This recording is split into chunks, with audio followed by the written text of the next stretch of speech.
Gracias. Ok, de nuevo bienvenidos a todos. Bueno, vamos a dar inicio a nuestra última clase. Gracias de nuevo, esto lo digo en todas las clases, pero gracias por acompañarnos hasta la última clase, por llegar hasta aquí, por tener el esfuerzo de querer aprender un idioma nuevo que al final va a terminar sirviéndole a otras personas, porque yo siento que somos eso, somos para servirles a otros y para ayudar a otras personas. Y bueno, hay tantas personas que están incomunicadas, que no pueden decirle a los profesionales de la salud lo que en realidad sienten, lo que en realidad quieren y bueno, ustedes deberían estar orgullosos de sí mismos porque están preparándose para ayudar a estas personas y para tener pues mayor conocimiento de odontología en español.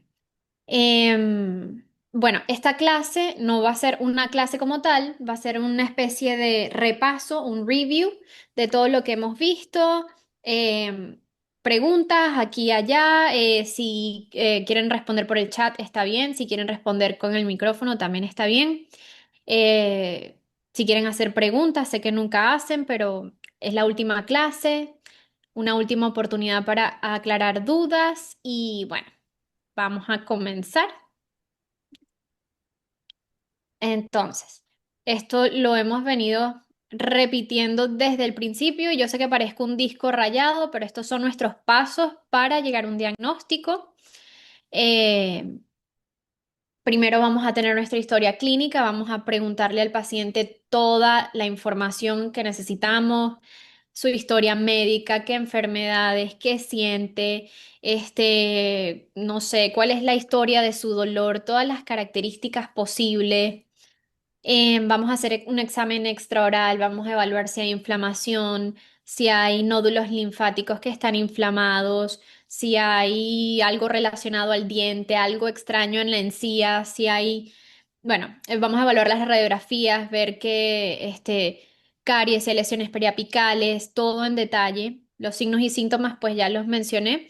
Y tratar de llegar a un diagnóstico, que a veces esta parece la parte más fácil de odontología y siento que no, que en realidad siempre queremos tratar de tener un diagnóstico correcto para que tratemos al paciente de la mejor manera que podamos y tratar de prever cada situación. Si hago esto, va a pasar esto. Si hago esto, puede pasar esto. Y explicarle al paciente eso, todo lo que no estamos pensando que va a pasar, pero que puede suceder y así estemos cubiertos en cualquier cosa y el paciente esté claro. Entonces, con esto vamos a empezar con nuestro primer caso. Ok. Entonces tenemos un paciente masculino de 46 años de edad. Él está yendo a la consulta porque le preocupa la apariencia de sus dientes anteriores, no le gustan. Les dice a ustedes que las coronas no le gustan, son estéticamente, no son estéticamente agradables. No usa medicamentos, les comenta que consume alcohol y marihuana, y que no tiene intenciones de dejar de hacerlo. También fuma, tiene consumo diario de tabaco y ya las bebidas alcohólicas las mencioné. Y bueno, tiene un antecedente de cirugía de rodilla hace ya 20 años y no tiene ninguna prótesis. Entonces, su historia dental, su última limpieza fue hace 2 años.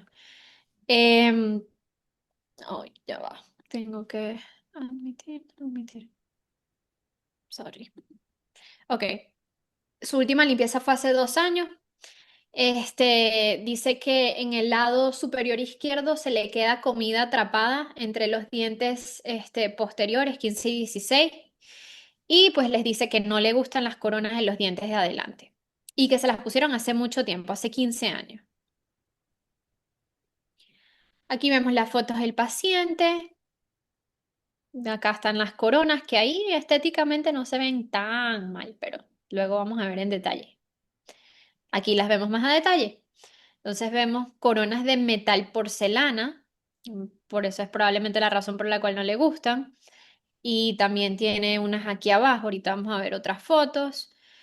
Pero bueno, tiene todos sus dientes, dientes bastante alineados, restauraciones de amalgama. Tiene, bueno, esto también es amalgama, una corona de oro por aquí abajo. Ok, va a pasar. Estoy jugando con esto y ahora perdí todas las caras. Perdónenme, tengo problemas. Ok, listo, vamos a dejarlo así. Ok, aquí vemos, perdón, ajá, aquí vemos lo que les dije, las coronas de metal porcelana y tenemos dos coronas aquí abajo también. Es un paciente bastante clase uno de los dos lados y sí, todo se ve bastante alineado. Luego vamos a ver las radiografías.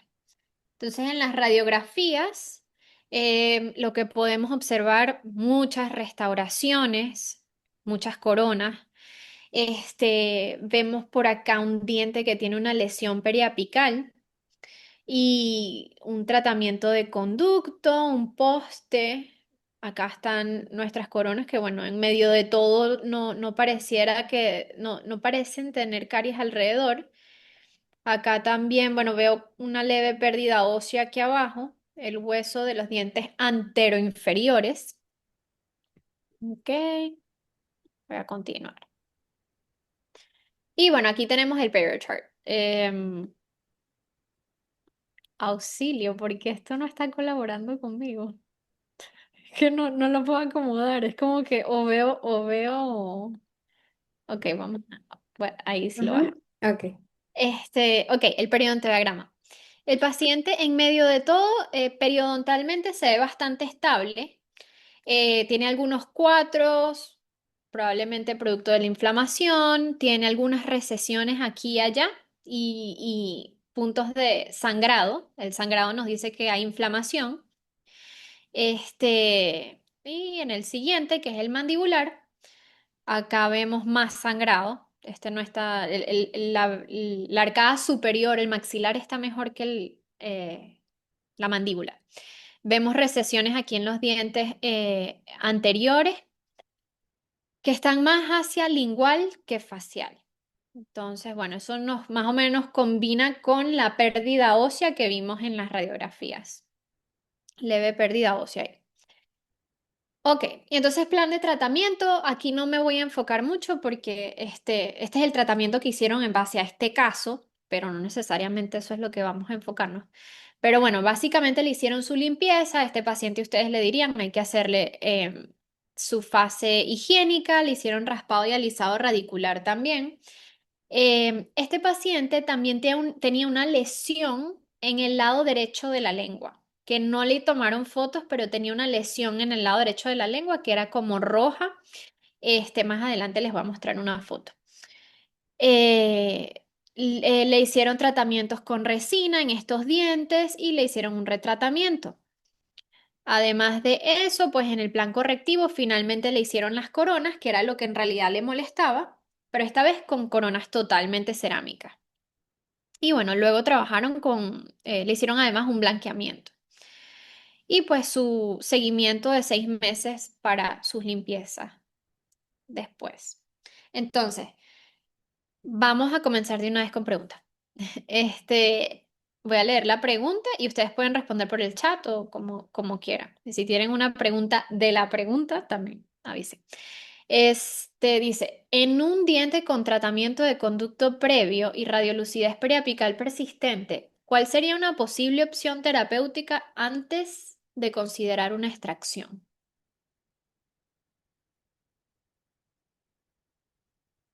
Tómense su tiempo.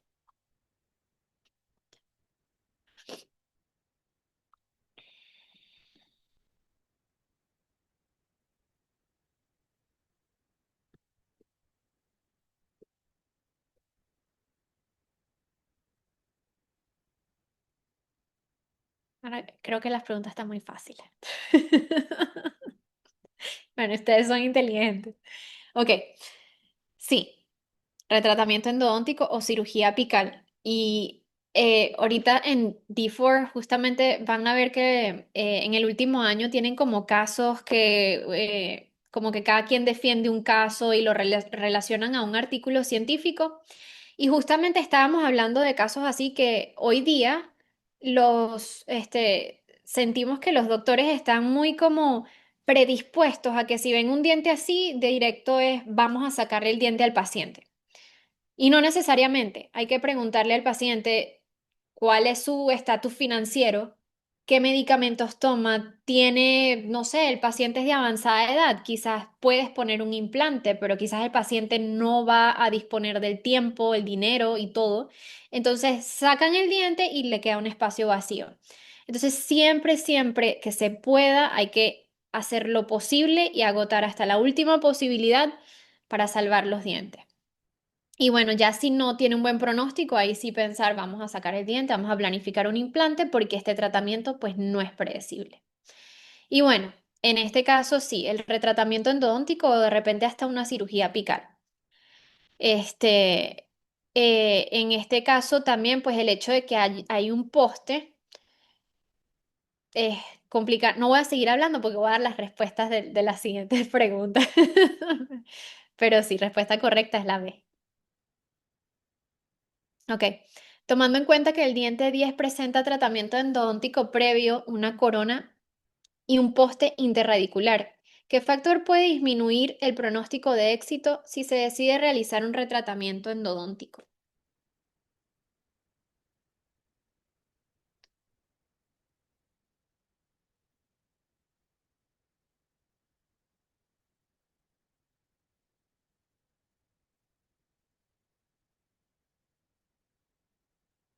Y va relacionado con lo que estaba diciendo ahorita.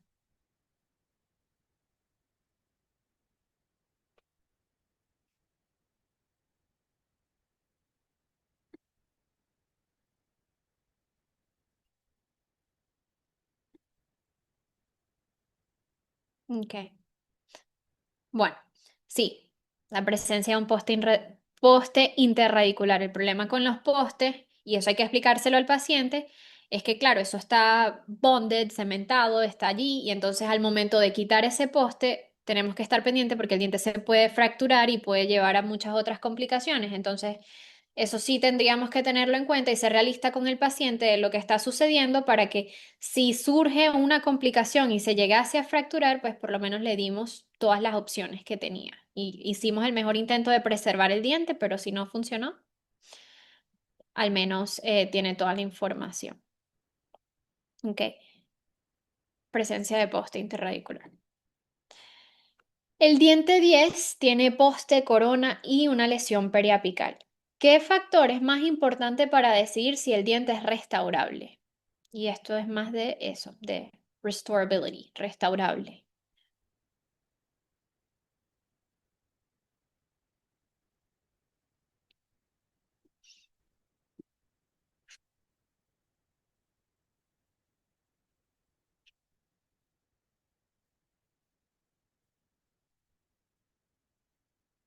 Ok, correcto.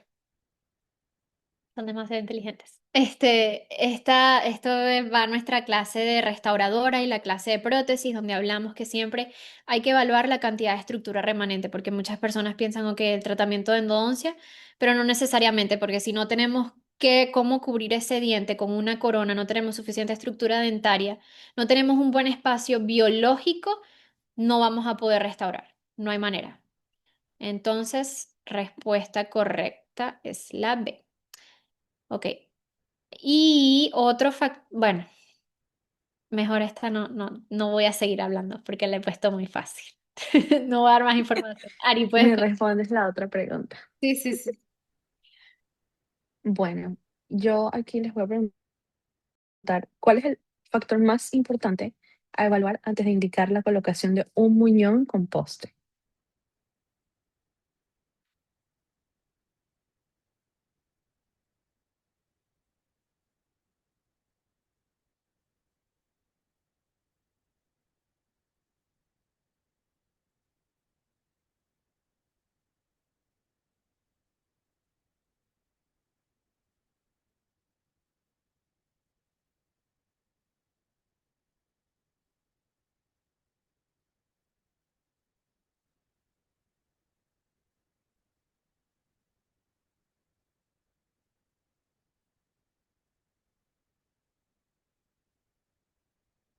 Ya lo puedes pasar si quieres.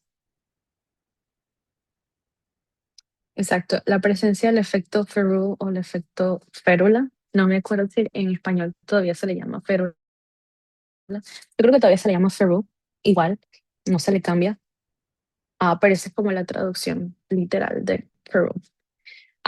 Y en esta pregunta, pues, ¿por qué es importante esto? Es importante al menos tener 2 milímetros de este efecto Ferrul alrededor del diente, porque así podemos distribuir las fuerzas y evitar las fracturas radiculares. Es importante entender que el poste no refuerza el diente, solo sirve para retener el muñón. Entonces, si no tenemos este efecto, aunque coloquemos un poste, el pronóstico de este diente, por ejemplo, si lo hacemos en el 8 y el 9, no vale nada poner un poste si no podemos hacer un muñón, porque va a fracasar. Y por eso, clínicamente, antes de pensar en un poste, la mayoría de las veces siempre va seguido de un muñón o de core, postal core, básicamente. Y siempre debemos preguntarnos si tenemos suficiente estructura. Han pasado casos de que cuando ya estás haciendo tu corona, a veces no tienes efecto Ferrell, aunque no tengas poste, y tienes que hacer un core. Tienes que añadir un poco más para poder tener ese efecto. Es súper, súper importante. Pásale. ¿Qué hallazgo del periochart indica inflamación periodontal activa?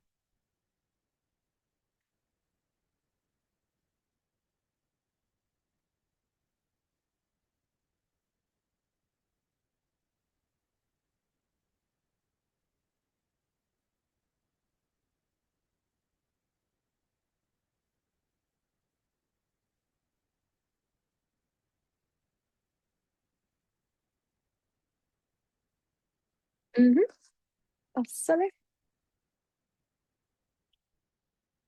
Wow, muy bien. Todo se ve que han prestado atención a las clases, a todas.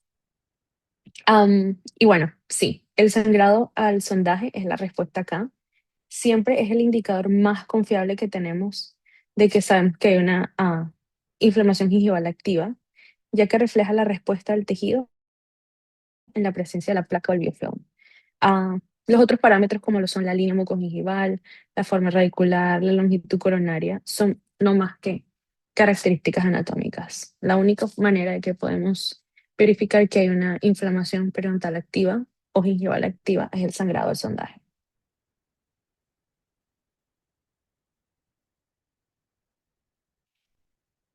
Durante el examen clínico se observa una lesión hiperqueratótica blanca en el borde lateral derecho de la lengua, aproximadamente de 7 milímetros por 4 milímetros, bien localizada, no está ulcerada, superficies irregulares en el borde lateral de la lengua. ¿Cuál sería para ustedes el siguiente paso más apropiado para esta paciente para manejar esta lesión?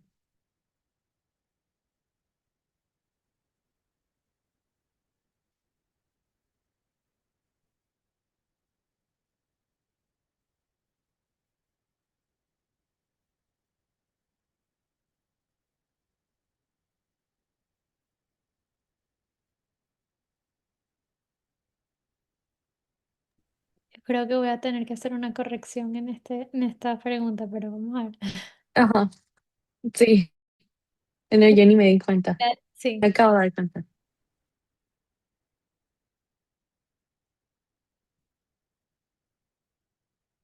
Y next. Y si es realizar una biopsia incisional, porque cualquier lesión blanca de ese tamaño, eso es una hiperkeratosis y no sabemos si es una característica clínica, pero no es un diagnóstico definitivo. Entonces, para saber cuál es el diagnóstico definitivo, hay que hacer una muestra histopatológica para saber el resultado. pero en realidad, solo para aclarar, donde yo vi el error es, o sea, los milímetros, el tamaño de la lesión.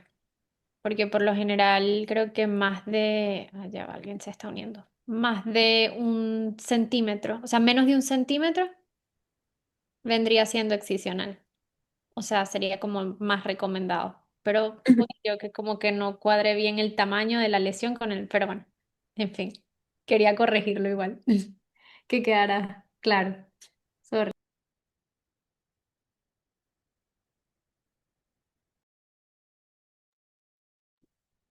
Muy bien, entonces ahora tenemos el caso número 2 y el último caso de la presentación y de la electiva. Bueno, comenzando tenemos el historial médico de un paciente masculino caucásico de 29 años, soltero. Su motivo de consulta es necesito realizarme tratamiento dental. Su presión arterial es 115 sobre 75, se encuentra dentro de los rangos normales, sin alergias conocidas a ningún medicamento. Este paciente es fumador, actualmente fuma medio paquete por día, historial de 3.5 paquetes al año y refiere deseo de dejar de fumar. Su consumo de alcohol actual son 8 bebidas por semana, no toma medicamentos excepto el uso ocasional del Tylenol. Podemos pasar a la siguiente. Continuando con su historial dental, refiere haber acudido regularmente al dentista en la infancia. Solo ha asistido 2 veces desde la preparatoria. Preparatoria quiere decir high school. No recuerda su última limpieza dental. Refiere cepillarse 2 veces al día durante 2 minutos y usar hilo dental una vez al día. Refiere ingesta moderada de azúcar con aproximadamente 2 sodas al día. Ok, comenzando con las fotografías intraorales, podemos observar un poco de maloclusión en el maxilar y en el mandibular. Tenemos algunas restauraciones también en el arca superior y en la arca inferior. Y solamente una aclaración aquí, en las fotografías intraorales fueron tomadas después de la extracción del diente número 29. Ahorita en las fotografías ustedes van a observar que aún se ve el diente 29, pero estas fotografías las tomaron después y pues ya habían extraído ese diente, ¿ok? Podemos pasar a la siguiente. Ok, aquí tenemos más fotografías intraorales de la parte izquierda y la parte derecha. Como podemos observar, el paciente tiene oclusión molar clase 1 en ambos lados, clase 2 en el lado derecho y clase 1 canino en el lado izquierdo. Bueno, siguiente. Ok, entonces aquí en las fotografías de boca completa, en las fotografías, perdón, en las radiografías de boca completa, aquí está precisamente el diente 29 que se encontraba en mala oclusión. No sabemos el motivo por el cual se le extrajo sin intentar algún tratamiento de ortodoncia. Pero bueno, esa fue la solución. También podemos observar del lado izquierdo el diente número 17 está impactando en el 18. Vemos aquí en una de las aletas de mordida que tiene una caries bastante poco grande en el diente número 20. Y también tiene rellenos dentales, algunos están bastante extensos. Y acá abajo en el 24 y en el 25 podemos observar que tiene lesiones periapicales. Tiene un poco de reabsorción alveolar, pero más que nada es la lesión de esos dos dientes. No sabemos si fue algún trauma que tuvo este paciente, porque es un paciente joven, no sabemos si aún practica algún deporte, pero bueno, pasamos a la siguiente.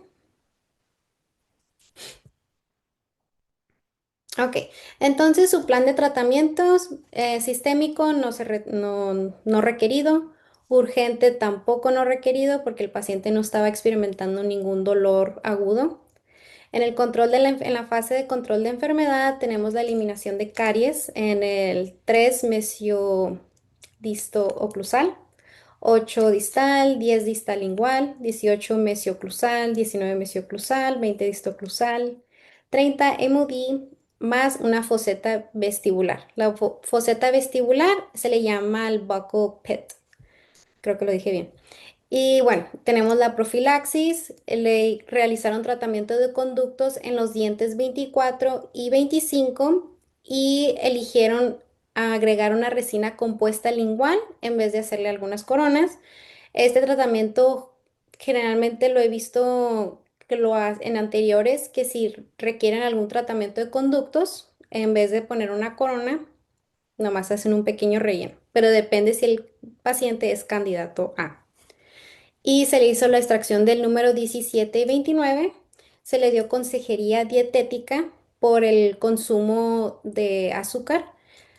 Su consumo es moderado y este paciente es de alto riesgo a caries, así que queremos regular, balancear eso. En la fase de reevaluación se le volvió a checar su salud periodontal, se monitorea el diente 14 distal y en la fase correctiva se le van a poner coronas de oro en el 2 y en el 15 y corona de metal porcelana en el 31 porque tiene sus rellenos dentales son muy extensos y entonces está comprometiendo a la cantidad de estructura dental remanente. Entonces, por eso se eligió mejor hacer coronas en esos dientes. Y al final tenemos su mantenimiento, que es su recall exam cada 6 meses. Y listo, sigue Ariana. Hello, otra vez. Am, Aquí vamos a seguir con las preguntas.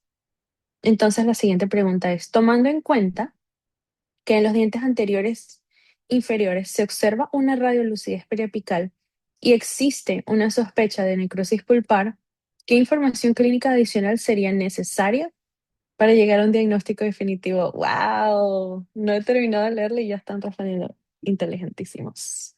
Son muy inteligentes estos muchachos. Ujú. Vamos a ver. Mira, y que muy fácil. Entonces, si uno lo pone difícil, es difícil y que sea ¿Quién fácil. dijo muy fácil? ¿Cuál fue la acción de... Veamos.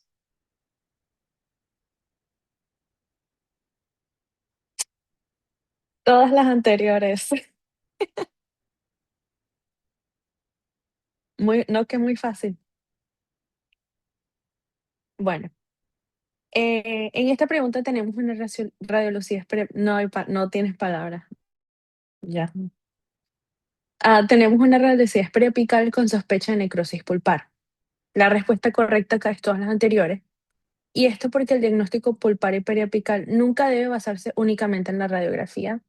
Así que necesitamos para complementar pruebas de sensibilidad pulpar, percusión, sondaje periodontal. Y si hay fístula, tenemos que hacer un trazado con gutapercha si está presente.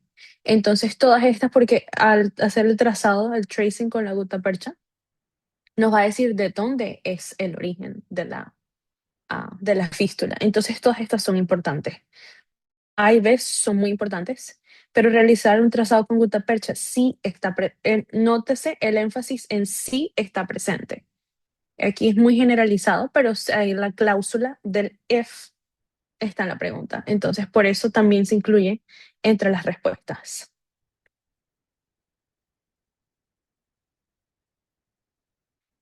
A ver, dale hacia atrás. Sí, es una forma bien interesante, hasta yo opino lo mismo. Es un rectángulo, parece un rectángulo perfecto.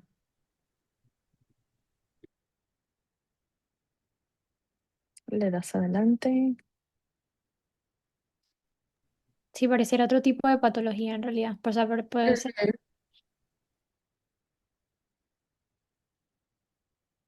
Entonces, ajá. En el diente 17, que es el tercer molar inferior izquierdo, se encuentra impactado. ¿Cuál factor radiográfico es más importante a evaluar antes de planificar su extracción quirúrgica?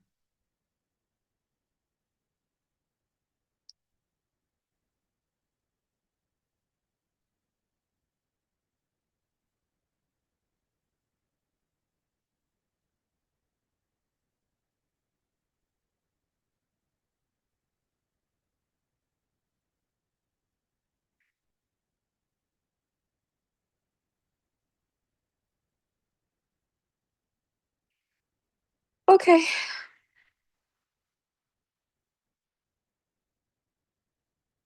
muy bien. La relación de las raíces con el conducto dentario inferior es súper importante porque nos permite determinar el riesgo de si podemos lesionar el nervio durante la extracción.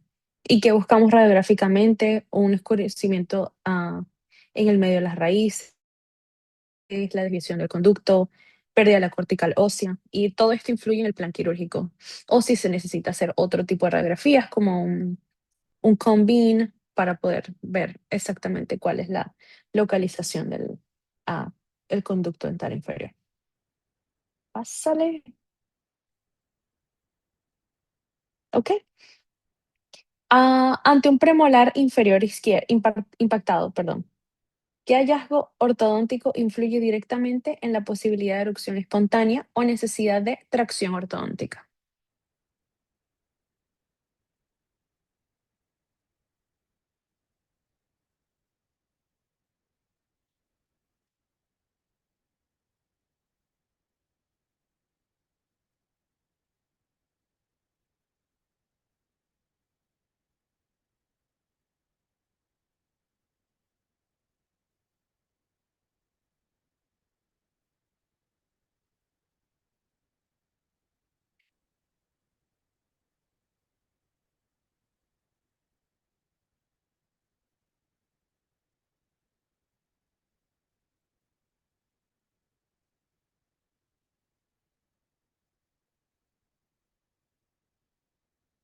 Ok.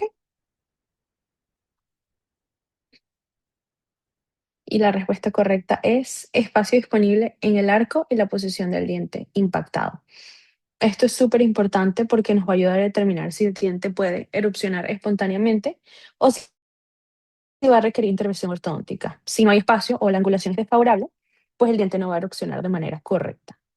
Y puede también influir en la posición de los otros dientes que están adyacentes. ¿Le pasas, porfa? Ok. El diente 19 presenta radiográficamente caries proximal, superficial, mesial y distal. Clínicamente, el diente está restaurado con una amalgama extensa y se observan múltiples líneas de estrés en la estructura remanente. Considerando estos hallazgos, ¿cuál sería el plan de tratamiento más apropiado?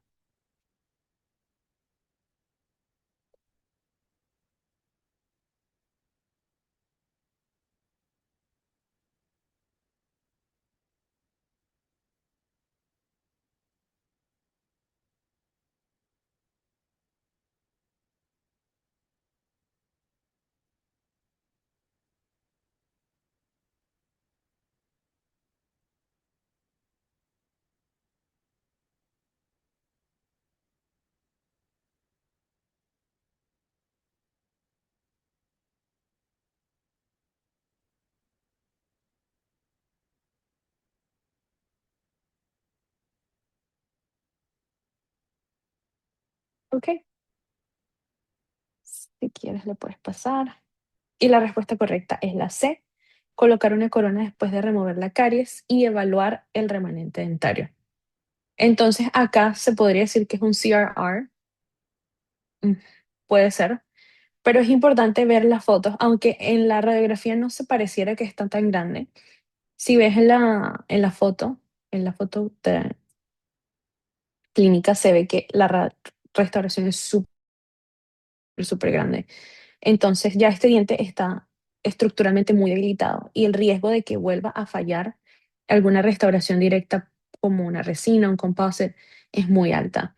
Entonces aquí es muy importante ya pensar en una restauración de tipo indirecta, como sería una incrustación, podría ser, o en este caso una corona, porque ya el tamaño o sea, la restauración previa es súper grande y para quitar la restauración también estás quitando parte del tejido dentario sano, porque obviamente es imposible no quitar parte de él cuando estás removiendo restauraciones viejas.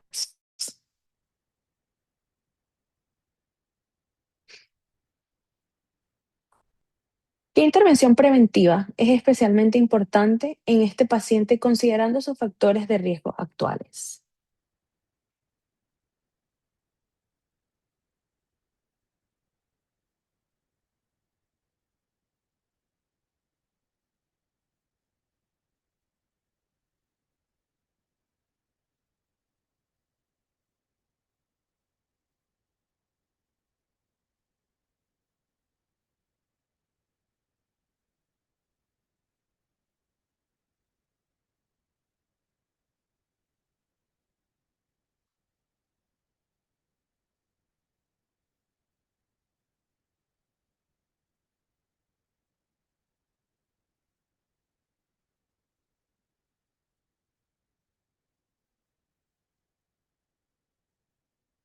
Ok, me puedes pasar. La respuesta correcta es reforzar el control de placa, flúor, y se aconsejaría para sesión tabáquica. Es súper importante en este paciente que presenta múltiples factores de riesgo como tabaquismo y una dieta súper cariogénica. Por lo tanto, el enfoque no solamente es restaurador en este paciente, sino que también hay que trabajar la parte preventiva, modificando sus hábitos para mejorar el pronóstico a largo plazo. No vale nada hacer unas extensas restauraciones y rehabilitar al paciente completamente cuando no has tratado el origen.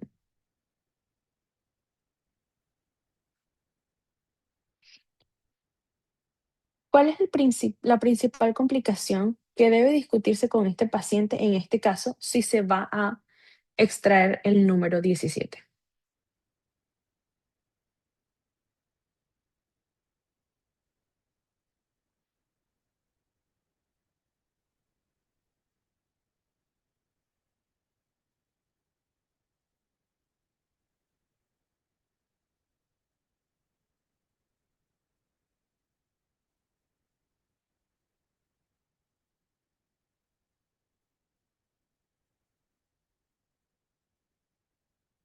Si quieres le pasas. Ay, muy bien, qué inteligentísimos son ustedes, Dios mío. La lesión del nervio alveolar inferior. Es una de las complicaciones más frecuentes y más importantes asociadas con los terceros molares inferiores, porque puede causar lo que ya sabemos que es parestesia, o no solamente parestesia, sino que también puede causar alteraciones sensoriales permanentes o a muy largo plazo, que es una de las cosas que es muy difícil que el paciente se recupere de y tiene que hacer muchas, tiene que ir hasta terapia, entonces es súper, súper importante tratar eso antes de y address esto antes de hacer la cirugía. Kamaldeen tiene una pregunta. Sí, sí, yo tengo Yes. una pregunta. Es importante que saber ah, el nervio de alveolar inferior es muy abajo de tercer diente. Ujú. Y es más, so it's more like an impaction, como dolor en los dientes. Pero es no más significativo que um, considerar nervio alveolar inferior porque es muy abajo de the level of the root, nivel de De la diente, raíz. De la raíz, ujú, de de la la raíz del raíz. diente. Sí. So, tengo un poquito clarificación, por favor. Ok, lo que tú estás diciendo es que el nervio está mucho más abajo de la raíz del tercer molar. Creo que sí. Ok. Sí, creo que sí. Depende del caso del paciente. Hay casos de terceros molares que están prácticamente abrazando el nervio. Entangle. Eh, Ujú. Entonces, necesitamos más fotografías de radiógrafo. bueno, eso sí, y nosotros también. Lo que pasa es que estos casos son los casos de la universidad más que todo de Dr. Richards, los que tenemos Lo veo, disponibles. lo veo, lo veo, lo veo. Sí, pero no tenemos fotos así, ¿sabes? De muchos de... Por ejemplo, CBCT. Sí, Sí. Sí, sí, eso es sí, lo bueno, ideal. I don't know. Dólares en español. En 5 años te doy los casos. Oh, gracias. Después de que trabaje, que tenga Gracias. más. Pero sí, tienes toda la razón. Pero depende del caso y aquí en realidad ni siquiera vemos muy bien si se ve el nervio o no. Pero no teníamos más radiografías, entonces bueno.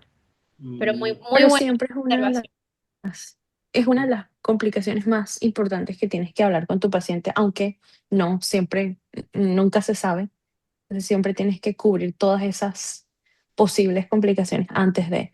Y si pasa, aunque tú dices que estás más inferior de las raíces, a veces pasa que el diente está acá y el conducto, o sea, el nervio está literalmente enredado entre las raíces. Y ahí es donde tú le tienes que explicar al paciente todo lo que puede pasar y a veces hay que medir el riesgo y lo que vas a tener después de, si es una extracción profiláctica, si no está pasando nada, si solamente lo necesitas por ortodoncia. ahí dices, pues tienes que procesar a ver cuáles son las complicaciones y si estás dispuesto a vivir con eso después. Pero hay ocasiones en que, aunque este sea el caso, igual tienes que hacer las extracciones. Y La opción A no es no es mi respuesta favorita, porque fractura mandibular es muy común más abajo de IAN. Um, that's where it would fracture in terms of mandibular fracture. Pero yo no sé una respuesta para selectar, I don't know. sí, No sé. estuvo. El más probable, la respuesta más probable es lo que es esta, es lo que dice Ariana, la lesión del nervio alveolar inferior. No es que la fractura mandibular no pueda pasar, también puede suceder. Si Se se han aplica visto mucha casos y fuerza, los he visto. sí, si se aplica mucha fuerza puedes hacer lo que sea, pero no es lo más común. Sensibilidad dental para el repuesto. La sensibilidad dental como dolor. Sí, Yeah. que sí puede suceder, también puede suceder, pero no sería como lo principal, como que no sería lo primero que le dijéramos al paciente. Lo primero que le decimos, y de hecho cuando vayas a cirugía, esto siempre está, siempre que se va a extraer un diente posterior inferior, hay que mencionar que puede existir la lesión del nervio alveolar inferior. Y de lo que estaba diciendo Ariadna, hay veces que hasta se decide hacer una coronectomía, creo que se llama en español, coronectomy, Sí. Sí, una coronectomía para dejar, para precisamente para poder quitar el área que está causando el problema, que en este caso no sabemos si este diente está hacia bucal, puede estar hacia lingual de repente, pero hay casos en donde destruye totalmente el segundo molar. Entonces le quitan solo la corona y dejan las raíces ahí. Pero eso se hace solo en casos donde ya se piensa que pues no vale la pena. Em, Ujú. Y también añadiendo, hay ocasiones en las que siempre se menciona la lesión del nervio alveolar inferior, también primero por la anestesia que haces. El bloqueo nervio alveolar inferior, que es el IAN, es una de las principales causas de parestesia. Es particularmente cuando estás extrayendo terceros molares. También en cirugía, a veces cuando están sacando los dientes, empujan un poquito el diente hacia adentro para que haga como una especie de rebote y salga. Con los mismos forceps me ha tocado ver. Y aunque el nervio esté por abajo, pero aún así es un nervio muy grande y puede tener algún tipo de inflamación, que puede ser algo temporal, no tiene que ser una lesión permanente, pero sí cualquier procedimiento con terceros molares es la principal complicación que pueden tener. Gracias por todas sus explanaciones. mm. Gracias a ti por intervenir, nos encanta tu español. 20 puntos. En Venezuela se dice 20 for A, para como un 100, 20 puntos. Esa es la última. ¿Alguna pregunta? ¿Alguien tiene alguna duda de la clase, de, no sé, de otra clase, de un paciente, de cualquier cosa? Y que no, ya todos estamos cansados por el día. Bueno, nada, fue un placer trabajar con ustedes todo este tiempo. Gracias por todo, gracias porque nosotros también aprendemos de ustedes, nosotros al final también somos estudiantes y pues eso, cada día aprendemos más y más. Les deseo lo mejor, mucha suerte el año que viene con todo lo que tengan, sigan adelante, sigan aprendiendo, sigan con Duolingo, con YouTube, no sé, con todo lo que estén practicando. No dejen de practicar porque en el momento que uno deja de practicar, ahí es donde el idioma se pierde. Y tener un idioma más en la vida les abre muchísimas puertas. Y bueno, los que vayan a pasar a D4, que vayan a rotaciones, hay muchos pacientes que necesitan comunicarse y pues de nuevo, no pueden porque no hay un proveedor que en realidad los entienda. Entonces, bueno, nada, muchas felicidades. Hay una cosa más, vamos a subir un make-up assignment para las personas que hayan faltado a 4 clases o más. Este, cualquiera que haya faltado a 4 clases puede llenar ese form. Y además de eso, bueno, tenemos problemas técnicos con el quiz, pero va a haber un quiz, lo vamos a subir ahorita en Canvas y está due la semana que viene. Y bueno, eso sería todo, pero asegúrense de que hagan submit del quiz y que si perdieron alguna clase, o sea, perdieron por lo menos 4 clases, porque en el curso se les permitía faltar a 3, hasta 3 máximo. Entonces, si alguien está en ese caso, puede mandar ese form. Y pues nada, muchísimas gracias y muchos éxitos para todos. Seguimos a la orden en la universidad.